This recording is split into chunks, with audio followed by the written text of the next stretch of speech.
শুনেন, যেটা বলুন, আমরা ফেব্রুয়ারির প্রথমার্ধে জাতীয় নির্বাচন করব। আর নির্বাচন করলে এরপরে নির্বাচিত পার্লামেন্টের সংস্কার করার কোনো দায়িত্ব থাকবে না, সব আমাদেরই করে যেতে হবে। এটা তো কোনো আপনার মানে না, এটা কোনো বেদবাক্য না। আমরা যতটুকু পারা যায় করে যাব, সম্ভব হলে সবই করে যাব, বাট এর জন্য রাজনৈতিক দলে ঐক্যমত লাগবে। আর নির্বাচন হয়ে গেলে আমাদের তো থার্ড যে পন্থা আছে সেটা তো হচ্ছে একটা নির্বাচিত সংসদ, একটা আপনার কনস্টিটিউয়েন্ট সংবিধান সংস্কার সভা হিসাবে কাজ করবে। তো ওনাদেরও তো দায়িত্ব আছে। কাজে এটার সাথে এটা আমরা রিলেট করে দেখছি না। ফেব্রুয়ারিতে প্রথমার্ধে জাতীয় সংসদ নির্বাচন আয়োজন করতে আমরা বদ্ধপরিকর। এটা মোকাবেলার দায়িত্ব আমাদের এবং একই সাথে রাজনৈতিক দলগুলোর।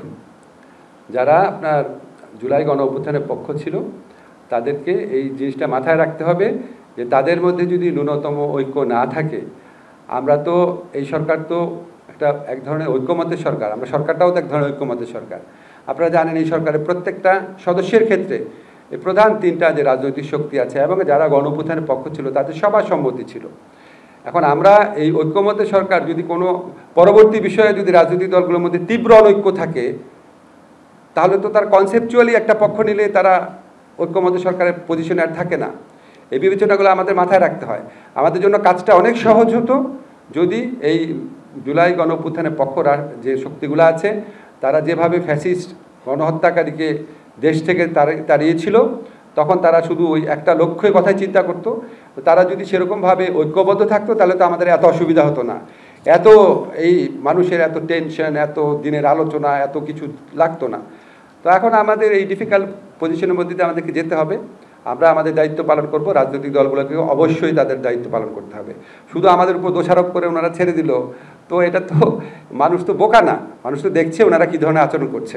ওনারা এই অন্তত বড় দুইটা দল, ওনারা প্রায় 40-50 বছর যাওয়ার পলিটিক্স করছেন, ওনাদের অনেক নেতা। তো ওনাদেরকে আমাদের শেখাতে হবে। তো ওনারা যদি এটা না বুঝতে পারেন তাহলে তো এটা মানে আমাদের আমাদের কিছু শেখানোর নাই। বরং আমরা ভাবতাম যে ওনাদের ঐক্যের মধ্যে দিয়ে বাংলাদেশের মানুষ অনেক কিছু শিখবে। তো সেখানে কিছু ক্ষেত্রে এটা ওনারা সফল হয়েছেন, কিছু ক্ষেত্রে খুব নিদারুণভাবে ব্যর্থ হচ্ছেন, খুব দুঃখজনক। গুরুত্বপূর্ণ আইন আজকে চূড়ান্তভাবে অনুমোদিত হয়েছে। এটা হচ্ছে জাতীয় মানবাধিকার কমিশন অধ্যাদেশ। আপনারা জানেন আমাদের একটা মানবাধিকার কমিশন ছিল, এটা মানে খুব দন্তহীন একটা মানবাধিকার প্রতিষ্ঠান ছিল, মানবাধিকার কমিশন ছিল, এবং সেখানে সিরিয়াস কিছু প্রবলেম ছিল। এখানে মানবাধিকার কমিশনের নিয়োগ যে পদ্ধতি সেটার মধ্যে ত্রুটি ছিল, কমিশনের যে এখতিয়ার সেখানে মারাত্মক ঘাটতি ছিল। এছাড়াও ওখানে এমন সব লোকদেরকে বসানো হয়েছিল যারা তাদের মানে আইনগত যে ক্ষমতা সেটাও প্রয়োগ করতে পারেননি বা করেননি আর কি।